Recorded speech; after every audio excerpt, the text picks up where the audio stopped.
Welcome back to a much nicer kitchen than usual, where today we'll be making one of my favorite appetizers, zucchini fritters. But first we have to make the perfect sauce to pair with it, and that will be a spicy marinara. Let's get into the recipe. Now there's nothing that impresses more than a homemade sauce, so let's start by dicing some veg. We'll make up our aromatic base by using a small white onion finely diced, as well as 3 or so cloves of roughly chopped garlic.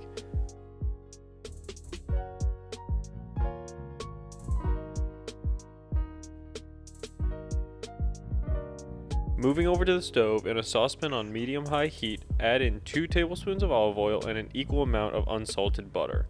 Once the butter is melted, give it a swirl and add in our veg and fry on medium-high heat for 7 to 10 minutes.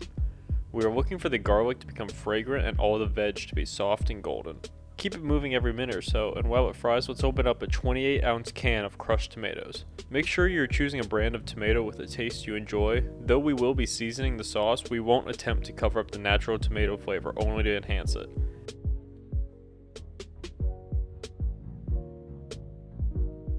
Once our veg is ready, we can pour in our tomato, and to make it seem like our sauce has been cooking twice as long as we will cook it, add in about a tablespoon of tomato paste. Next, to cut the acidity on the tomatoes, add in 2 teaspoons sugar. After that, we can begin seasoning. Take a heaping pinch and a half of dried Italian seasoning from a loose baggie, because that's a normal thing to have. Finally, onto the star of the sauce. My favorite and the best red pepper flakes out there, the 4-pepper blend from Flatiron Pepper Co, who are not paying me to say that. Flatiron, please sponsor me. Not only am I broke, I love your product. I'll put up posters, I'll wear your merch, I'll eat spoonfuls of your pepper flakes. Please. I'm using a tablespoon, and this results in a lot of heat, which is okay. Your sauce should be full of flavor when tasted alone, because the flavor will be cut when it's used with something else, in our case, our fritters. If you aren't the biggest fan of heat, a teaspoon or 2 will suffice. A little bit of salt and pepper to finish, give it a taste and season accordingly. Drop the heat down to low and we'll let that cook while we make our fritters and allow the sauce to reduce and thicken up. Moving back to our cutting board, we're going to trim the ends off 2 zucchini before cutting it into chunks that will be more manageable when we grate it up. I'm using the grating blade on a food processor, but I've been asked before, can you make this recipe without a food processor? Yes, you can. The best alternatives would be the large holes on a box grater, and if you don't have access to that as well, cut the zucchini into thin ribbons.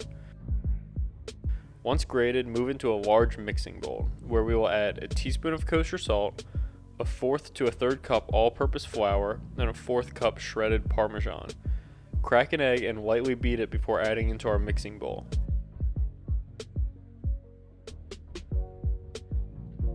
Add in 2 tablespoons of olive oil, and finally roughly chop up 2 cloves of garlic. Mix together with a rubber spatula before we can head back to the stovetop.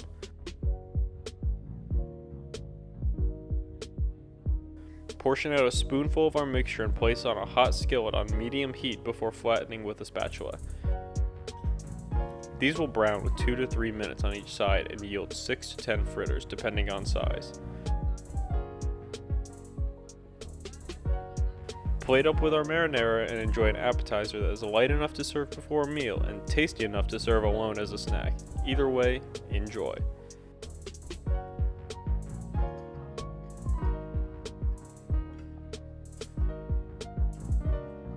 If you like this video, consider watching another. If you want to see more recipes in the future, make sure to subscribe, and as always, thank you for watching.